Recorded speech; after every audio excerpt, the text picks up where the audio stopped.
Luis XVI, el rey que no quería ser rey.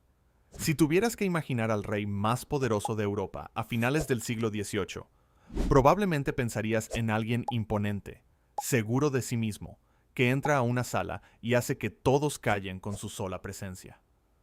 Luis XVI era exactamente lo contrario. Nacido en Versalles en 1754, este hombre heredó el trono de Francia a los 20 años, en 1774, sin pedirlo, sin quererlo, y claramente sin estar preparado para ello. Se dice que al enterarse de que sería rey, se arrodilló junto a su esposa María Antonieta y exclamó: «Dios mío, guíanos y protégenos, somos demasiado jóvenes para reinar». Y tenía razón. Francia en ese momento era una olla a presión. Las deudas del Estado eran monstruosas, el pueblo pasaba hambre, y la aristocracia vivía en una burbuja de lujos absurdos.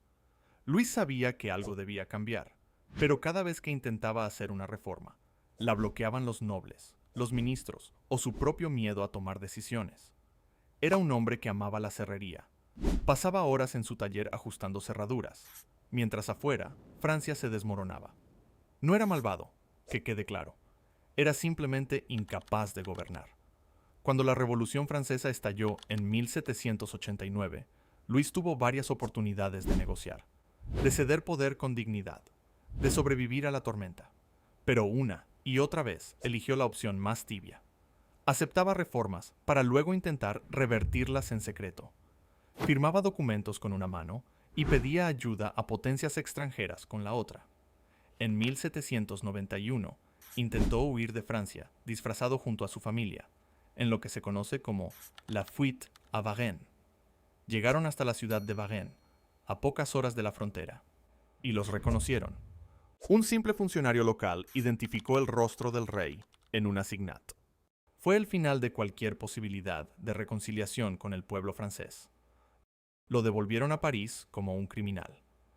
Desde ese momento, su destino estaba sellado. El rey que nunca quiso reinar fue juzgado por traición y ejecutado en la guillotina el 21 de enero de 1793, en la Plaza de la Revolución. Tenía 38 años. No murió por ser un tirano. Murió por no ser nada en absoluto. Juan sin tierra, el rey que perdió todo. Si Luis XVI fue un rey que no supo gobernar, Juan de Inglaterra fue algo peor. Un rey que sí quiso el poder. Lo buscó con uñas y dientes, pero lo administró con una incompetencia tan espectacular que terminó perdiendo casi todo lo que tenía. Juan nació en Oxford en 1166, el hijo menor de Enrique II y Eleanor de Aquitania, y desde el principio fue el favorito de su padre, lo cual ya es curioso considerando que era el menos capaz de todos sus hermanos. Su apodo, Sin Tierra, viene de que su padre no le dejó ningún territorio propio al nacer, porque ya había repartido todo entre sus hermanos mayores.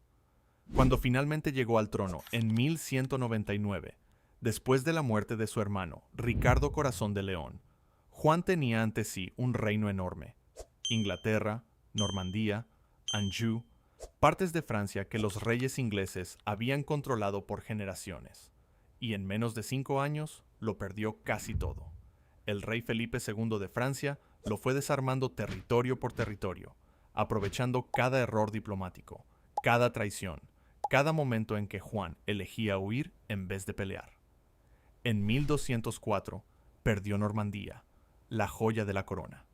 Sus propios varones comenzaron a llamarlo soft sword, que vendría a ser algo así como espada blanda. Pero la cobardía de Juan no era solo militar, era también política y moral. Ejecutó a su propio sobrino, Arturo de Bretaña, un niño de 16 años que representaba una amenaza dinástica. Se enemistó con el Papa Inocencio III de una manera tan innecesaria que en 1208 toda Inglaterra fue puesta bajo interdicto, sin misas, sin sacramentos, sin ceremonias religiosas en todo el reino durante 6 años. 6 años. Y aún así, Juan siguió hundiéndose. En 1215, sus varones, hartos de impuestos arbitrarios, abusos y derrotas, lo acorralaron en Runnymede. a orillas del Támesis. Ahí, el 15 de junio de 1215, Juan fue forzado a firmar la Magna Carta, un documento que limitaba el poder del rey y reconocía derechos básicos para los nobles.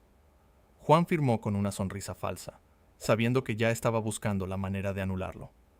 Escribió en secreto al Papa para que declarara el documento inválido, lo cual desató la Primera Guerra de los Varones. Murió en 1216, en medio de ese caos, de disentería, mientras el reino que no supo defender se dividía a su alrededor. Su único legado real fue, sin quererlo, la Carta Magna. Darío III, el rey que huyó de Alejandro. Y llegamos al tercero, que quizás es el más trágico de todos, porque Darío III no empezó siendo cobarde. Era un hombre que había llegado al trono del Imperio Persa en el 336 a.C. en circunstancias difíciles, después de una serie de asesinatos en la corte aqueménida. Era alto, imponente, carismático. Persia era el imperio más grande que el mundo había visto hasta entonces. Y frente a él apareció un joven macedonio, de 20 y pocos años, que se llamaba Alejandro.